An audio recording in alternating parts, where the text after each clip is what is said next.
Bismillahirrahmanirrahim. Assalamualaikum warahmatullahi wabarakatuh. Shalom. Om Swastiastu. Namo Buddhaya. Salam kebajikan dan salam sejahtera bagi kita semua. Alhamdulillah. Salatu wassalamu ala rasulillah Sayyidina Muhammadin wa ala alihi wa sahbihi wa mawala. La hawla wa la quwata illa billah. Yang kami hormati Ketua, Wakil Ketua, dan anggota Dewan Perwakilan Rakyat Republik Indonesia. Dalam kesempatan yang berbahagia ini, saya ingin mengajak kita sekali lagi menaikkan rasa syukur kita kehadirat Allah Subhanahu wa taala, Tuhan yang Maha Esa, sehingga kita dapat hadir untuk bersama-sama menunaikan tugas konstitusi, melaksanakan pengambilan keputusan rancangan undang-undang tentang perubahan Undang-Undang Nomor 3 Tahun 2022 tentang Ibu Kota Negara, yang selanjutnya disebut sebagai rancangan undang-undang perubahan Undang-Undang IKN dalam forum rapat paripurna Dewan Perwakilan Rakyat Republik Indonesia hari ini. Perkenankanlah kami atas nama Presiden mengucapkan terima kasih dan penghargaan kepada seluruh anggota Dewan, khususnya Ketua dan anggota Panitia Kerja Rancangan Undang-Undang Perubahan Undang-Undang IKN pada Komisi 2 DPR RI yang telah memberikan dukungan dan kerjasama yang luar biasa dalam pembahasan rancangan undang-undang ini. Pembahasan antara pemerintah, DPR RI, dan Dewan Perwakilan Daerah Republik Indonesia dilakukan melalui proses diskusi yang produktif, konstruktif, dan dinamis dengan mengedepankan kepentingan bangsa dan negara, baik untuk masa yang sekarang maupun di masa yang akan datang.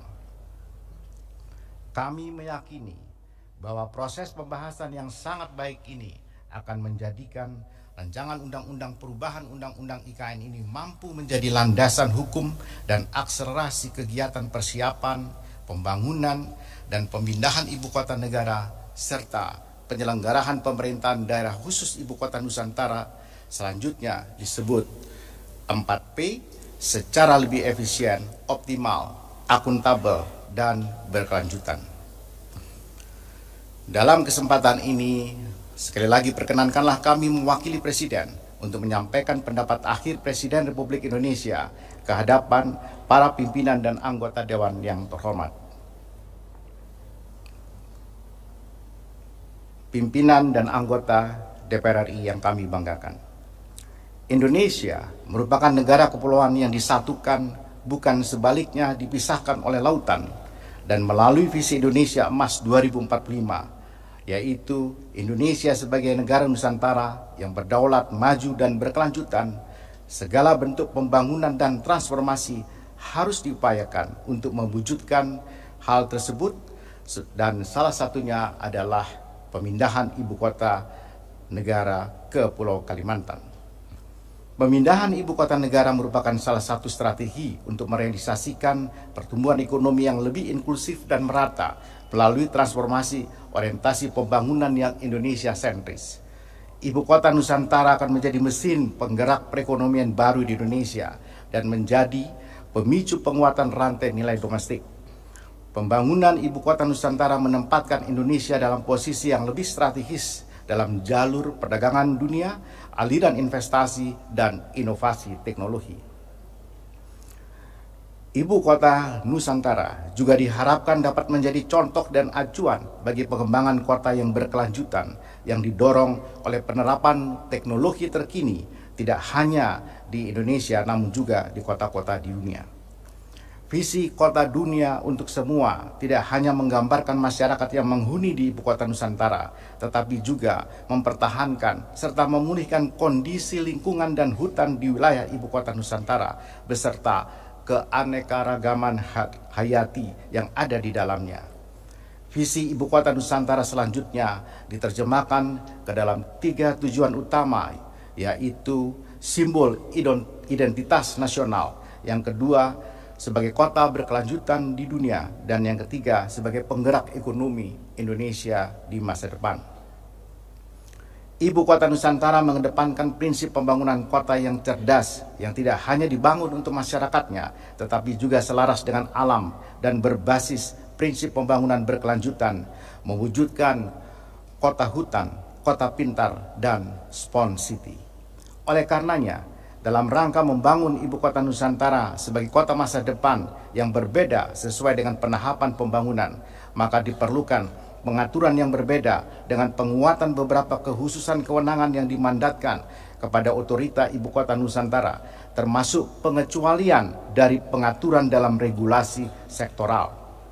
Penguatan kewenangan khusus dan pengaturan yang bersifat lex spesialis dimaksudkan guna mendaya mampukan otorita IKN untuk mewujudkan Ibu Kota Nusantara. Pimpinan dan anggota DPR yang kami hormati, dalam perkembangan praktik tata kelola pemerintahan global, terdapat sebutan quasi municipal atau municipal purpose bodies yang khusus ditujukan untuk governing suatu daerah atau special purpose local government organization. Undang-undang ini melahirkan suatu entitas dalam pemerintahan negara kesatuan Republik Indonesia yang bersifat sui generis, yang bermakna adalah otorita merupakan entitas yang tidak dapat dibandingkan dengan lembaga lainnya, dan kekhasan ini dimungkinkan oleh pasal 18 ayat 1 Undang-Undang Dasar Negara Republik Indonesia tahun 1945.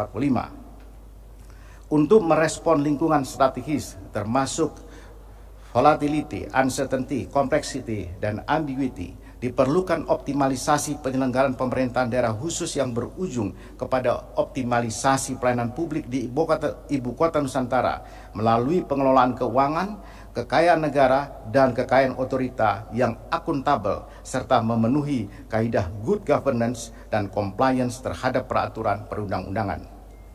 Oleh karena itu, kompetensi teknis spesifik secara tepat dan cepat diperlukan oleh otorita untuk memenuhi target-target pembangunan di Ibu Kota Nusantara, termasuk penguatan kelembagaan otorita dan kewenangannya serta pada aspek sumber daya manusia. Pengaturan hukum untuk menjamin penguasaan lahan baik oleh individu atau badan hukum haruslah tidak melanggar hak-hak kepemilikan tanah masyarakat dan kepentingan publik, serta tetap kompetitif dalam konteks investasi. Untuk melaksanakan kewenangan-kewenangan yang melekat yang diamanatkan pada otorita, maka secara conditio sine qua non diperlukan pengawasan dan mitra yang merepresentasikan keterwakilan masyarakat secara luas. Dalam hal ini, otorita Ibu Kota Nusantara dinilai tepat bermitra dengan alat kelengkapan DPR yang membidangi urusan pemerintahan. Adapun 9 pokok substansi pembahasan untuk memastikan keberhasilan kegiatan 4P di Ibu Kota Nusantara yang diakomodasikan ke dalam rancangan undang-undang ini adalah: pertama, penguatan terhadap kewenangan khusus otorita Ibu Kota Nusantara. Kewenangan khusus diperlukan guna memastikan otorita dapat menjalankan tugas dan fungsinya secara efektif, agile, dan akuntabel sebagaimana kedudukannya sebagai lembaga setingkat kementerian yang menyelenggarakan pemerintahan daerah khusus Ibu Kota Nusantara. Kedua, penguatan terhadap aspek pertanahan di Ibu Kota Nusantara. Memberikan penguatan perlindungan tanah masyarakat yang dalam hal ini termasuk tanah yang dimiliki dan dikuasai oleh masyarakat, sehingga dalam penyelenggaraan kegiatan terdapat kepastian dalam pengakuan dan perlindungan tanah masyarakat di wilayah Ibu Kota Nusantara. Memberikan terobosan positif dalam rangka kepastian keberlanjutan investasi di Ibu Kota Nusantara melalui pengaturan jangka waktu hak atas tanah yang kompetitif dan berlaku secara lex spesialis hanya di wilayah Ibu Kota Nusantara. Tentunya dengan tetap mengedepankan prinsip-prinsip keadilan dan kesetaraan, di mana seluruh masyarakat dapat memperoleh hak yang sama, juga dengan menerapkan mekanisme tahapan dan evaluasi berdasarkan kriteria-kriteria tertentu. Yang ketiga, memberikan kewenangan kepada Otorita Ibu Kota Nusantara sebagai pengelola anggaran dan pengelola barang. Dalam kedudukannya sebagai penyelenggara pemerintahan daerah khusus Ibu Kota Nusantara, Otorita Ibu Kota Nusantara harus diberi kewenangan untuk mengelola anggaran secara mandiri. Hal ini diperlukan untuk memberikan kemampuan kepada otorita untuk memperoleh pendapatan, baik berupa pendapatan asli maupun pendapatan lainnya yang sah. Selain itu, juga untuk mendukung Otorita Ibu Kota Nusantara dalam melakukan pembiayaan kegiatan 4P secara mandiri untuk dapat melakukan pinjaman, penerbitan obligasi, dan sukuk, serta sumber-sumber lainnya. Otorita Ibu Kota Nusantara harus diberikan kewenangan dalam mengelola barang, yaitu dalam bentuk barang milik Otorita Ibu Kota Nusantara yang di daerah lain dikenal sebagai barang milik daerah. Dengan kewenangan pengelolaan barang, Otorita Ibu Kota Nusantara diharapkan dapat lebih optimal dalam memanfaatkan aset yang dimilikinya, yang akan secara positif memberikan kontribusi dalam pendapatan yang kemudian digunakan untuk membiayai kegiatan secara mandiri. Keempat, pengisian jabatan pimpinan tinggi pratama di Otorita. Guna mendukung pelaksanaan kewenangan khusus dan kegiatan 4P secara efektif dan efisien oleh Otorita, maka perlu adanya kesempatan bagi talenta-talenta non-pemerintahan untuk dapat berperan dan mengisi jabatan pimpinan tinggi pratama dalam struktur organisasi Otorita. Kelima, dukungan penyelenggaraan perumahan. Dalam rangka percepatan pemenuhan kebutuhan hunian, diperlukan pengaturan yang bersifat lex spesialis, yakni pelaku usaha yang memiliki kewajiban hunian berimbang di wilayah lain dapat melaksanakan kewajiban hunian berimbangnya di wilayah Ibu Kota Nusantara. Selain itu juga memungkinkan Otorita untuk dapat menggunakan dana konversi hunian berimbang dalam rangka penyelenggaraan perumahan di Ibu Kota Nusantara. Keenam, penyempurnaan batas wilayah Ibu Kota Nusantara. Setelah diundangkannya Undang-Undang Nomor 3 Tahun 2022 tentang Ibu Kota Negara, ditemukan adanya kendala di lapangan yang berpotensi menimbulkan ketidakpastian keberlangsungan pelayanan publik bagi masyarakat. Selain itu, agar terdapat kesatuan pengelolaan ekosistem dan lingkungan di area Pulau Balang, juga membuat perlu adanya penyesuaian terhadap batas wilayah di Ibu Kota Nusantara. Ketujuh, penegasan pengaturan tata ruang di Ibu Kota Nusantara. Memberikan penegasan bahwa setiap bidang tanah di wilayah Ibu Kota Nusantara wajib difungsikan sesuai dengan ketentuan penataan ruang dan penataan ulang tanah. Selain itu, dimungkinkan peninjauan kembali terhadap rencana tata ruang Ibu Kota Nusantara dan atau rencana detail tata ruang Ibu Kota Nusantara sesuai dengan kebutuhan. Kedelapan, pengawasan, pemantauan, dan peninjauan oleh DPR RI. Pelaksanaan tugas dan fungsi Otorita dalam kedudukannya sebagai penyelenggara pemerintahan daerah khusus di Ibu Kota Nusantara memerlukan pengawasan, pemantauan, dan peninjauan oleh DPR RI yang dalam hal ini melalui alat kelengkapan Dewan yang membidangi urusan pemerintahan. Kesembilan, jaminan keberlanjutan.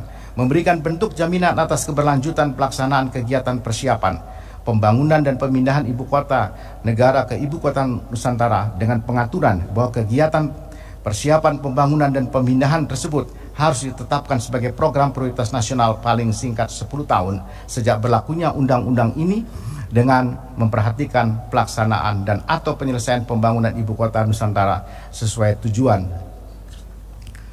Pimpinan dan anggota DPR RI yang kami hormati, selama pembahasan berlangsung, kita telah bersama-sama bertukar gagasan mengenai substansi rancangan undang-undang perubahan Undang-Undang IKN ini.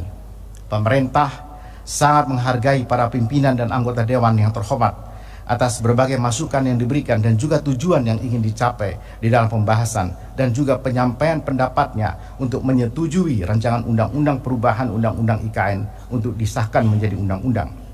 Pemerintah meyakini bahwa produk bersama antara pemerintah dan DPR RI serta DPD RI ini sejalan dengan kehendak masyarakat dalam rangka mewujudkan pemerataan pembangunan nasional yang akan berdampak positif tidak hanya pada pemerataan ekonomi, namun juga aspek-aspek kehidupan lainnya dalam kehidupan masyarakat di seluruh tanah air. Perubahan Undang-Undang IKN ini akan memberikan manfaat serta penguatan untuk menghadirkan sebuah ibu kota negara baru yang menjadi salah satu milestone dalam langkah negeri ini untuk menjawab tantangan masa depan serta mencapai cita-cita visi Indonesia Emas 2045. Dalam kesempatan yang sangat baik ini, perlu kiranya juga kami sampaikan bahwa selama proses penyusunan rancangan undang-undang ini, Pemerintah telah menyelenggarakan berbagai forum dalam rangka menjaring aspirasi dan masukan dari masyarakat. Selama proses penyusunan sampai dengan pembahasan rancangan undang-undang telah dilaksanakan 4 kali konsultasi publik dan beberapa fokus group discussion yang melibatkan akademisi, masyarakat adat, masyarakat terdampak, organisasi dan lembaga kemasyarakatan, asosiasi pengusaha, unsur-unsur pemerintahan daerah di Provinsi Kalimantan Timur, Kabupaten Kutai Kartanegara, dan Kabupaten Penajam Pasir Utara, media massa, serta pemangku kepentingan lainnya yang secara langsung maupun tidak langsung terdampak dari kegiatan ini. Termasuk juga diselenggarakannya kegiatan rapat dengar pendapat umum oleh Panitia Kerja di Komisi 2 DPR RI yang mengundang akademisi dari berbagai bidang yang terkait dengan substansi rancangan undang-undang perubahan undang-undang IKN. Demikianlah pendapat akhir Presiden. Kami meyakini dengan disahkannya rancangan undang-undang ini, maka kita telah bergerak maju menuntaskan salah satu agenda pembangunan yang penting bagi kemajuan bangsa dan negara, sekaligus memulai sebuah sejarah baru.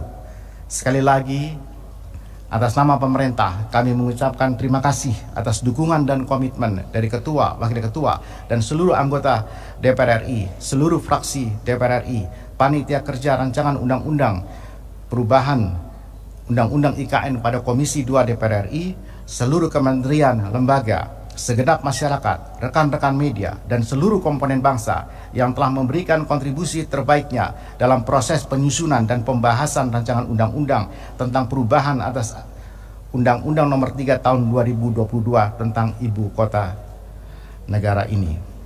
Demikian kami sampaikan, semoga Allah Subhanahu wa Ta'ala senantiasa melindungi dan memberkati berbagai upaya dan langkah kita. Amin. Pergi ke titik nol dari Balikpapan, singgah di Sepaku untuk membasuh tangan. Terima kasih kepada Dewan Perwakilan Rakyat Indonesia kami sampaikan. Mari kita kawal bersama IKN. Pergi ke sawah membawa rantang, melihat padi yang segera dipanen. Mari kita siapkan masa depan gemilang setelah disahkan rancangan undang-undang ini. Wallahu muwaffiq ila aqwamit thoriq, billahi bisa bil haq. Wallahu musta'an wa billahi taufiq wal hidayah. Assalamualaikum warahmatullahi wabarakatuh.